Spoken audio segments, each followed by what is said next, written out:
Hey guys, welcome back to the Traditional and Precision channel, and today I wanted to go over just a couple of things about bow making and a bow that I offer to others to basically for them to use. And the reason I do it, what you're looking at right now is a piece of hackberry. I make a lot of self bows, and this one, as you'll notice, bring it a little closer, has a distinct crack in it.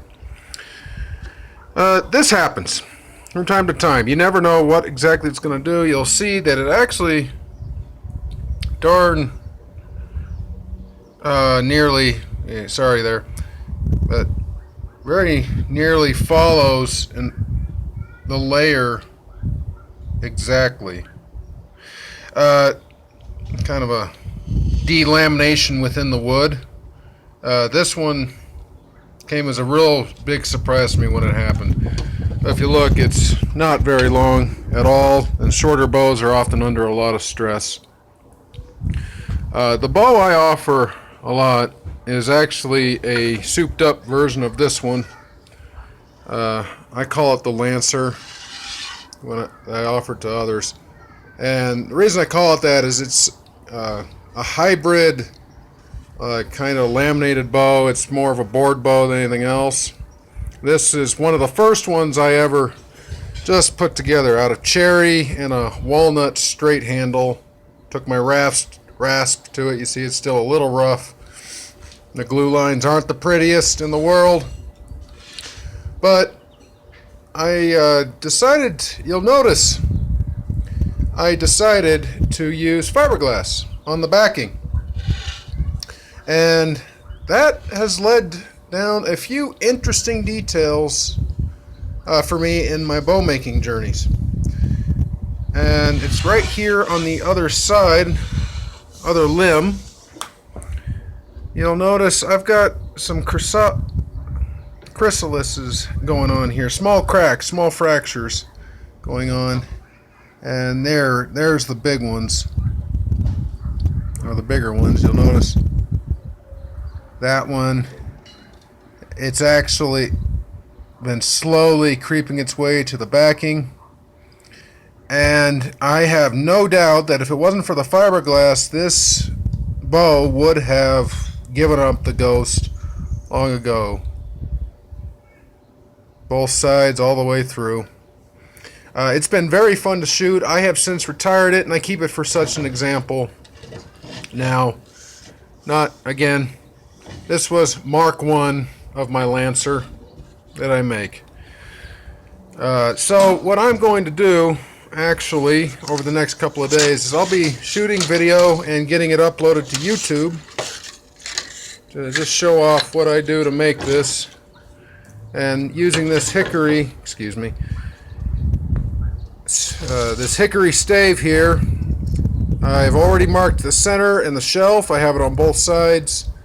And I'll be adding this lamination I got from binghamprojects.com to reinforce the back. Because what is fun about using it, again, is to just offer up a reinforcement. Anyone who wants to follow this idea, do it themselves, feel free. Most definitely. I mean, it's binghamprojects.com, and there's a few others. customking.com as well offers fiberglass laminations. My only recommendation there is that you use a lot of caution in your tillering. I got rid of another prime example of that just recently. It's actually the bow I'll be showcasing here shortly I'm making for my son. I whacked off the limbs. What it will not save you from, and will actually augment, are mistakes in tillering. If you tiller off too much and you wind up putting a hinge in the wood, the fiberglass does not pull back. A little bit of wind there. It will not pull back on the wood. It exists to reinforce and stiffen the wood to add that much more weight. There are many books that explain the science of that. I'll go over it another time. I'm starting to go a little longer than I intended here. But just use caution when you're doing your tillering with this particular style if you wish to try it out yourself. Because any tillering mistakes you make, the fiberglass will have no problem augmenting them for you. But if you take your time, stick your head in a cold bucket of water, whenever frustration starts to show up, you will find this is actually a very rewarding process. But I recommend you get yourself a couple of nice seasoned staves of just regular wood.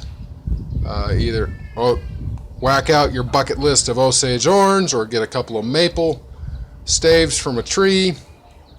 Practice on them. Make regular self bows first. Get good at your tillering first before you do this.